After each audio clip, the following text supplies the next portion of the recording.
Hey everyone, it's me, Matt. Welcome back to my channel. I hope everyone had a great week and that you're enjoying the weekend. So I actually spent last weekend visiting friends and family in sunny Southern California. I got back to Florida on Tuesday. Although I miss California, I'm so happy to be back in my Florida garden. So I've got two projects planned for today's video. I'm gonna start by planting some beautiful flowers. I picked up some Gomphrena, some Dianthus, and some Bacopa for two areas in my front yard.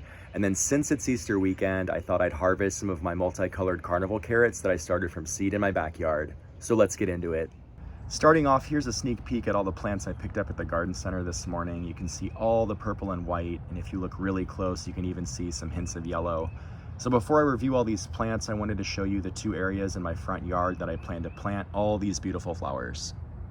So the first area that I wanted to plant up is right here in between my two white Adirondack chairs.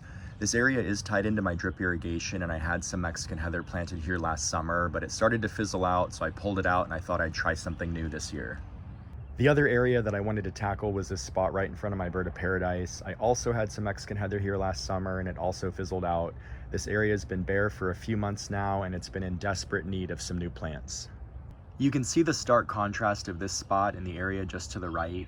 This area is so full with a ton of Florida natives and Florida-friendly plants, including many flower beard tongues, which just started blooming this week.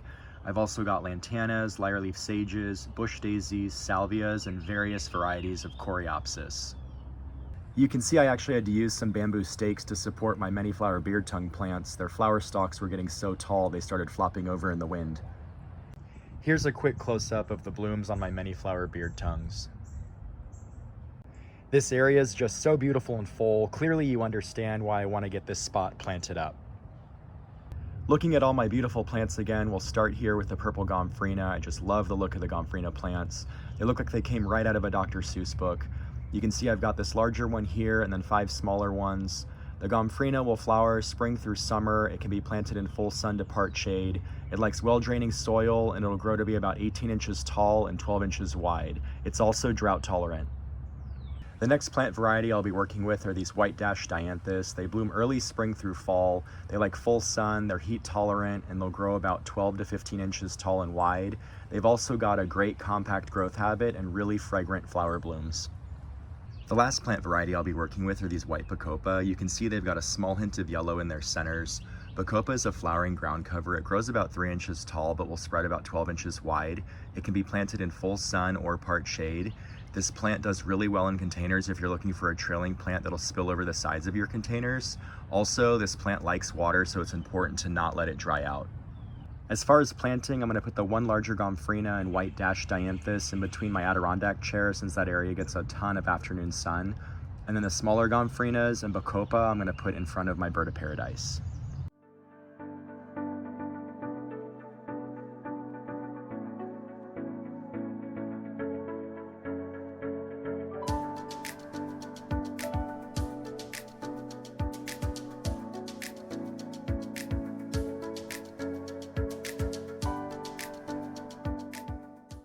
Here's the placement. I think this looks good. I really like how the Gomphrena pops between the two white Adirondack chairs, and the white dash Dianthus is such a nice contrast with the Gompphrenas.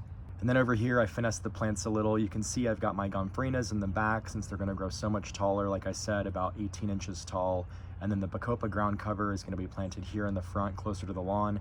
I'm really happy with this setup, so let's get all these plants in the ground. Really quick, I almost forgot to mention, I am going to be using this all-purpose granular slow-release fertilizer as I plant everything in.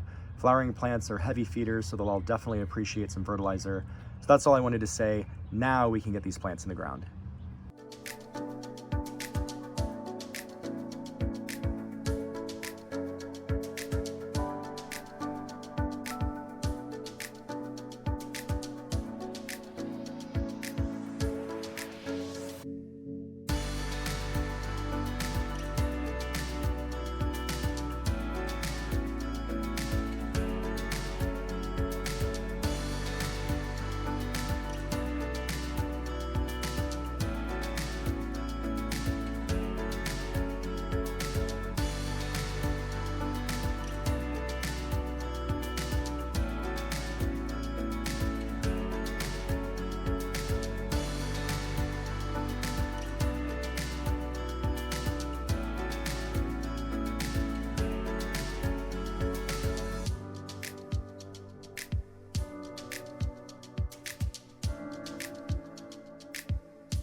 All right, there we go. Everything's all planted and watered in. I just love how this area turned out, and I can't wait for the Gompphrenas to put on some size and for the Bacopa ground cover to spread and completely cover the mulch.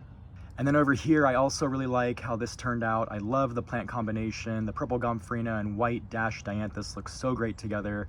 As these plants mature, they're gonna fill the area in, and best of all, the Dianthus is gonna perfume the air for anyone who sits in my Adirondack chairs. Now that the planting projects are complete, let's head to my backyard so we can harvest some carrots.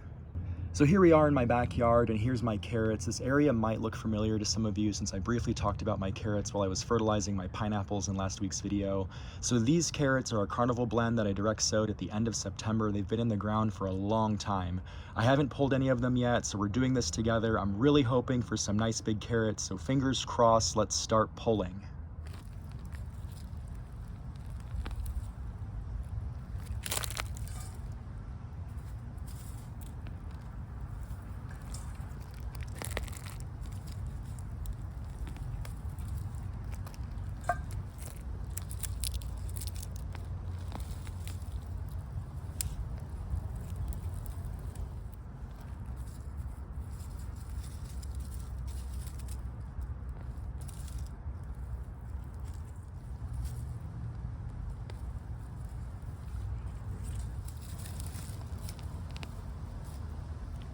So although these carrots were smaller than I was expecting, harvesting them was still so satisfying. I just double checked the back of the seed packet and it mentioned that you can harvest them at about 3 to 4 inches for gourmet baby carrots.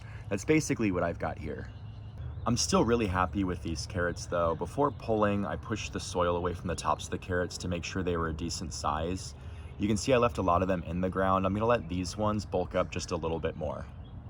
If you haven't tried growing your own carrots in your yard, I highly suggest it. They're a really fun vegetable and they're so satisfying to pull out of the ground.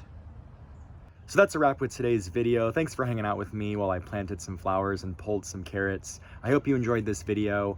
Remember to hit those like and subscribe buttons so you can hang out with me in future videos. I hope you have a great rest of your day, and I'll see you in the next one.